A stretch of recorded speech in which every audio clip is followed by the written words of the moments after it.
ধর মার মেরে ফেলে দে, দেশে যেন মানে শান্তিতে কেউ না থাকতে পারে, এই ধরনের হুবহুই কথা না হলে এই টাইপেরই তো অডিওতে কথাগুলো এসছে। ওয়ালটন এখন দেশের সীমানা পেরিয়ে পৌঁছে গিয়েছে 50টিরও বেশি দেশে। ওয়ালটন, ঘরে ঘরে বিশ্বজুড়ে।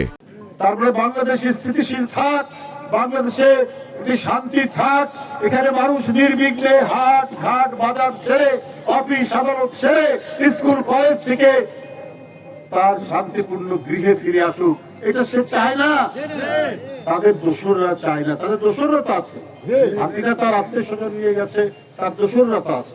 দোসররা বিভিন্ন জায়গায় আছে, প্রশাসনে আছে, পুলিশে আছে, সরকারি দপ্তরে আছে, প্রত্যেকটি জায়গায় তারা সেখান থেকে অনেক ধরনের ষড়যন্ত্র চক্রান্তের নীল নকশা বুনছে, তাদের জাল বুনছে কি করে বাংলাদেশের আগামী নির্বাচনকে নস্যাৎ করা যায়, বানচাল করা যায় এবং বাংলাদেশকে শান্তিপূর্ণ না দেখানো, আন্তর্জাতিক ভাবে বাংলাদেশ আর চলতে পারছে না, মুখ থুবড়ে পড়ছে, এটাই হচ্ছে দেখানো তাদের মূল উদ্দেশ্য এবং সেইভাবেই তারা কাজ করছে। এই কারণে আপনারা দেখেন চট্টগ্রামে বিএনপির সভাপতি এরশাদুল্লাহ সে নির্বাচনী প্রচারে গিয়েছিল, সেইখানে তাকে গুলি করা হয়েছে। একটা স্বনামধন্য পরিবারের সন্তান, একজন নামকরা রাজনীতিবিদ, চট্টগ্রাম মহানগরীতে সবাই চেনে এরশাদুল্লাহ সাহেব। তার পেটে গুলি লাগলো, তার হাতে গুলি লাগলো, দীর্ঘদিন ঢাকায় চিকিৎসা করে তারপরে কিছুটা সুস্থ হয়েছে। এরপরে একজন তরুণ ছাত্র নেতা কিছুদিন আগেই ঢাকা বিশ্ববিদ্যালয় থেকে বেরিয়েছে, শরীফ ওসমান হাদিকে তাকে গুলি করা হলো এবং মেরে ফেলা হলো, হত্যা করা হলো। এই ঘটনাগুলো কিসের আলামত? যখন কাউকে তার জানাজা হচ্ছে, বিশাল জানাজা, ঠিক ওই সময় শুনলাম লক্ষ্মীপুরের একটি গ্রামে সেখানে একটি পরিবারের বাড়িতে আগুন লাগিয়ে দিয়ে একটি মেয়ে মারা গেছে, আর পরিবারের অন্যান্য সদস্যরা আগুনে দগ্ধ হচ্ছে, তার বাবা সহ। কি হৃদয় বিদারক ঘটনা!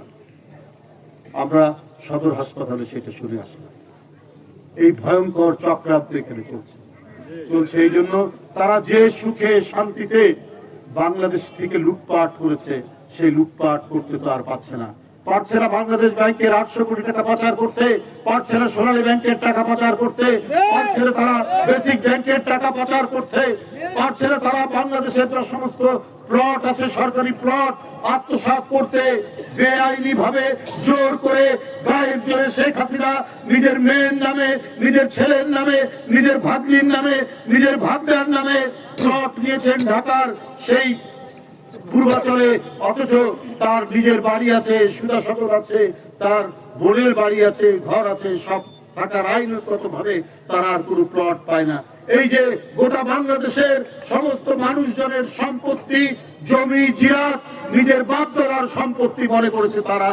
এই যে লুট করা, দখল করা, টাকা পাচার করা এবং কয়েক প্রজন্ম ধরে এমনকি তারা মনে করেছিল কিয়ামত পর্যন্ত তারা সুখে শান্তিতে থাকবে।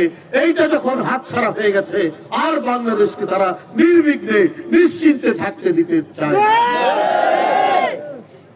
আপনারা কষ্ট করে শীতের মধ্যে ওয়ালটন এখন দেশের সীমানা পেরিয়ে পৌঁছে গিয়েছে 50টিরও বেশি দেশে।